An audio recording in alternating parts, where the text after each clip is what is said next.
Now when it comes to the Kaaba, the main point that we try to communicate is the following. In Islam or in the Quran, God teaches that if all mankind and if all the jinn combine to sin and move away from God, then God doesn't lose one atom's worth of his kingdom. And if mankind and jinn combined to dedicate every second of their life to prayer and to worship of the one God, then God's kingdom doesn't gain one atom's worth as well. What does this philosophy teach you?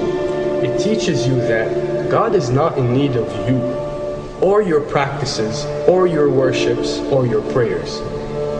You are in need of these practices and these worships. You are in need of God and not the other way around. If you can understand that philosophy, then you can appreciate prayers and what they are meant to do, which is basically enlighten you. So when dealing, for example, with the Kaaba, Muslims are required to go and perform Hajj one time in their life, and it's one of the 5 pillars of Islam. Growing up, most Muslims accept this, and most of them do it without questioning, and this is the essence of belief, and this is great. But at the same time, this doesn't mean that if you question or research, you're going to come back with negative or bad answers. The opposite is actually true. So when we started researching into the esoteric agendas and we started researching the elite, we found out how much certain type of practices and rituals can affect your lives.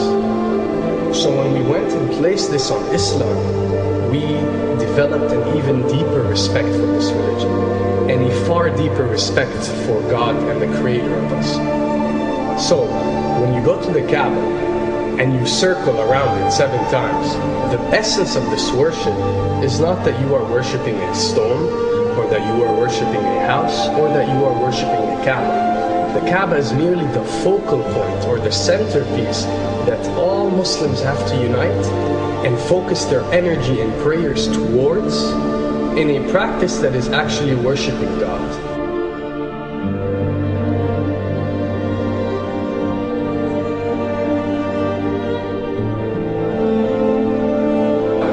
Now, going in circles counterclockwise does not break you away from time and space.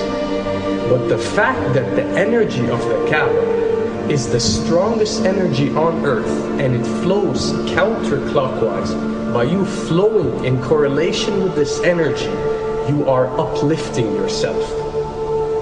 You are reaching spiritual levels that you rarely do experience anywhere else on earth. And the fact that you got to do it 7 times, and we are taught that there are 7 skies or 7 samawat or 7 spiritual planes, then one can discover that each circle breaks you through a spiritual plane spiritually, so you can reach the ultimate state of wisdom and spirituality. Does this mean that only Muslims can reach this level? Does this mean that if you're not Muslim you give up or you reject this information? Not at all. In essence, any one of you, regardless of what your faith is, if you are dedicating your worship and your journey to the one and only Creator and not anything created, then you are on a righteous path.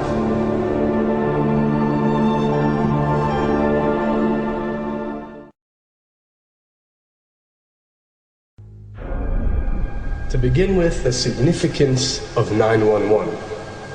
What you have to understand, and what we are trying to explain, is that when dealing with extra dimensions, or when dealing with beings from extra dimensions like jinn, for example, or when dealing with the Illuminati, or the elite, or people that follow a certain type of esoteric agendas, although me and you communicate through words and letters, they have chosen a different type of language.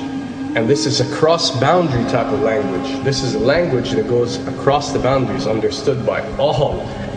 And this is the language of numbers and shapes. And this is why whenever you do research about these groups, you'll find out that they practice something called sacred numerology and sacred geometry. What does this mean? It means that each number is given a meaning. Each shape is given a meaning. A meaning is communicated whenever a shape is presented or a number is presented by these specific groups. I'm not talking about random people or random groups. We're talking about specific groups that follow this type of agenda.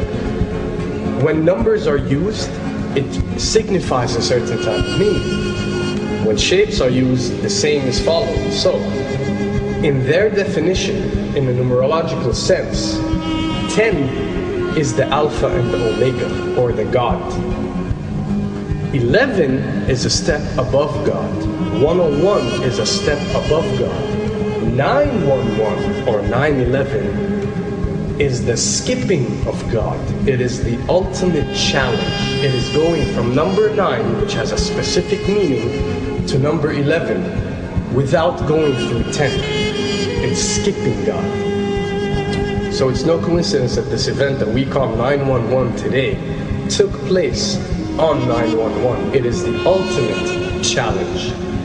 So now that we understood what 911 means, what other practice do we do that deals with 911? Calling a number whenever you are in an emergency.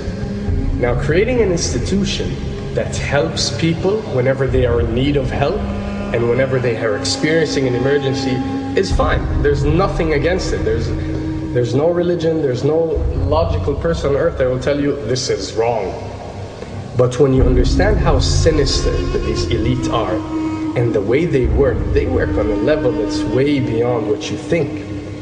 So the fact that when you're experiencing an emergency or when you are in need of help, you have to pick up a phone and dial 911, which is the ultimate numerological definition of skipping God, then you'll understand how these people work.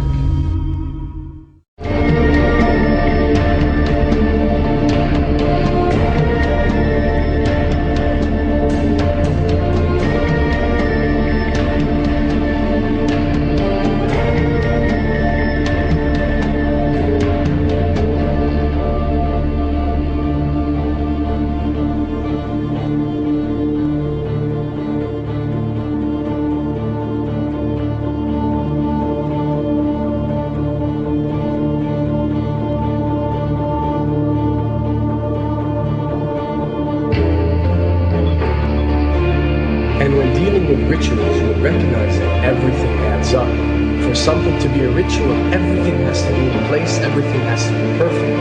And my advice is, if you want to recognize that something is satanic, it has to add up in all sense. The numbers have to add up, the shapes have to add up, the event has to add up, it has to have one general meaning. The pieces of the puzzle fit perfectly. That's when you recognize when something is ritualistic or satanic.